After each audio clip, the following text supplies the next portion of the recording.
There's a story from a monastery in India where a teacher drew 7 circles on a board, each one larger than the last.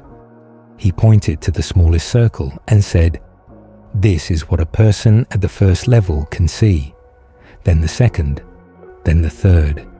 By the time he reached the 7th circle, it encompassed the entire board. A student asked, "How do you know which circle you're in?" The teacher said, "You don't, because from inside any circle, the edges are invisible. You can only see the boundary of the level you're on by reaching the one above it." That principle isn't spiritual, it's psychological. And it explains why most people believe they're operating at a higher level than they actually are. Because the ceiling of your current level looks like the sky. Jung spent his entire career mapping what exists inside those circles. He called the process individuation, the progressive expansion of awareness from unconscious reaction to total psychological integration. These are the 7 levels he described, and the distance between where you think you are and where you actually are is the most important measurement you'll never want to take. The first level is unconscious survival. There is no self-awareness here, no reflection, no separation between the person and their impulses. Life at this level is entirely reactive. Stimulus, response, stimulus, response. A threat produces aggression. A desire produces pursuit. An emotion arrives and is obeyed immediately, without any space between the feeling and the action. There is no observer watching the process. There is only the process. Infants operate here. So do adults who have never once paused between a feeling and a behavior. The first level isn't rare. It's where every human being starts. And some never leave. The second level is identity through the tribe. The person becomes aware of themselves, but only as a reflection of their group. Who they are is determined entirely by who surrounds them. Family defines them. Culture defines them. Social role defines them. Their opinions are the opinions of their environment. Their values are the values they were handed.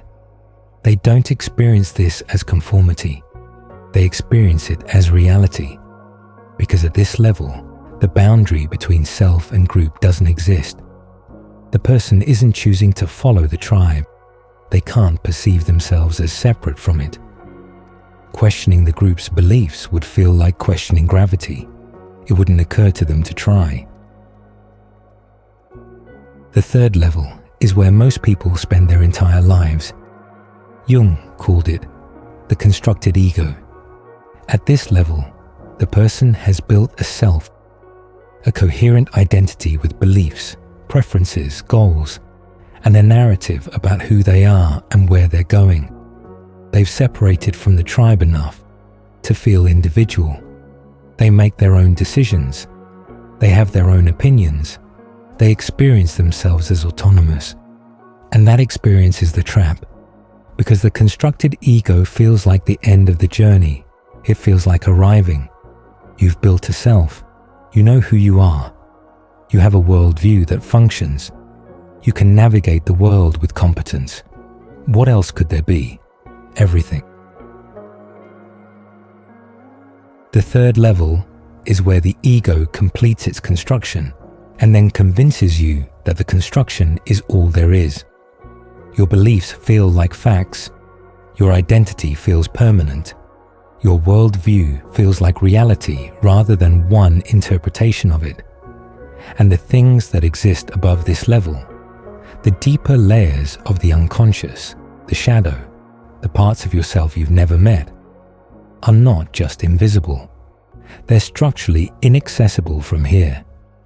Not because they're hidden, because the third level doesn't have the perceptual equipment to detect them. This is where people read about consciousness, study psychology, discuss Jung at dinner, and still never move. Because understanding the map is a third level activity. The territory only opens when the map is set down. The fourth level is the crisis. Jung considered this the most dangerous and most necessary stage. It's where the constructed ego begins to crack, not from external pressure, but from something rising underneath it. The shadow, the repressed material, the parts of yourself that were buried to build the identity you've been maintaining. It often arrives as depression, anxiety, a loss of meaning, or the sudden feeling that the life you've built doesn't belong to you. It feels like falling apart. It's not. It's the first honest thing the psyche has done in years. The cracks in the ego are not damage, they're openings.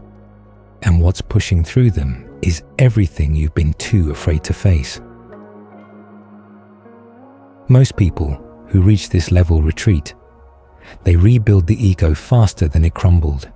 They medicate the symptoms. They go back to the third level and reinforce the walls. Jung said this is the tragedy of modern psychology. It treats the fourth level as a disorder rather than a transition. It tries to restore the construction instead of letting the demolition complete itself.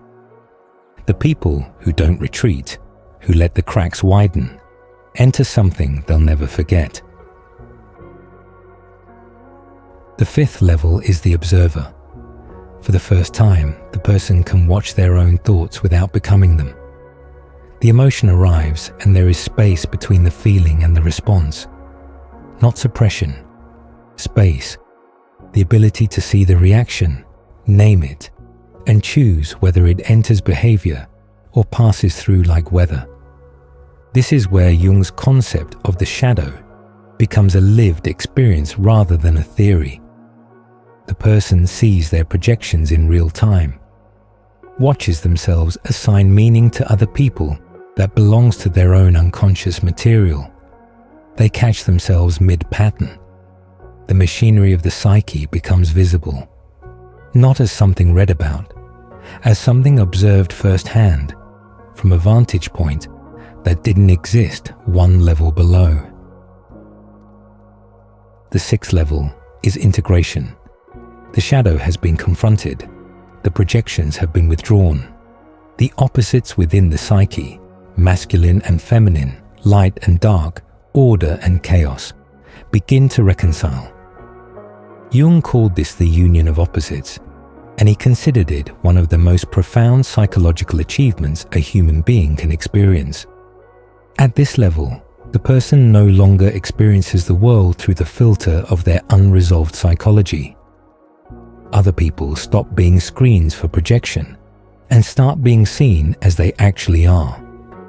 The emotional charge that used to distort every perception begins to dissolve. Not because feeling has stopped, but because feeling is no longer contaminated by unconscious material. Reality gets clearer, not simpler, clearer, and the clarity reveals something that every level below this one obscured.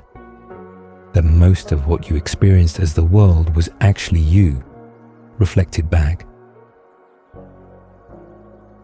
The seventh level is what Jung called the self, not the ego, not the persona, not the identity you built, the self, the totality of the psyche, conscious and unconscious, integrated into a whole that doesn't need external validation, doesn't need the world to cooperate, and doesn't need to be anything other than what it is. This is the Sophia stage, wisdom that isn't performed, presence that isn't manufactured, a stillness that comes not from the absence of complexity, but from the integration of all of it. The person at this level hasn't escaped their humanity. They've completed it. Jung said the privilege of a lifetime is to become who you truly are. He meant this level, and he believed most people would never reach it. Not because the door is locked, but because every level below it offers just enough comfort to make the climb feel unnecessary.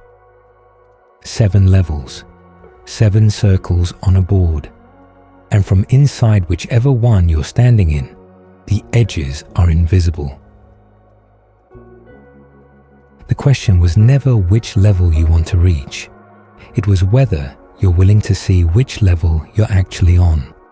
Because that seeing, honest, unprotected, with no story to soften it, is the first movement upward. And it only happens the moment you stop believing you're already there.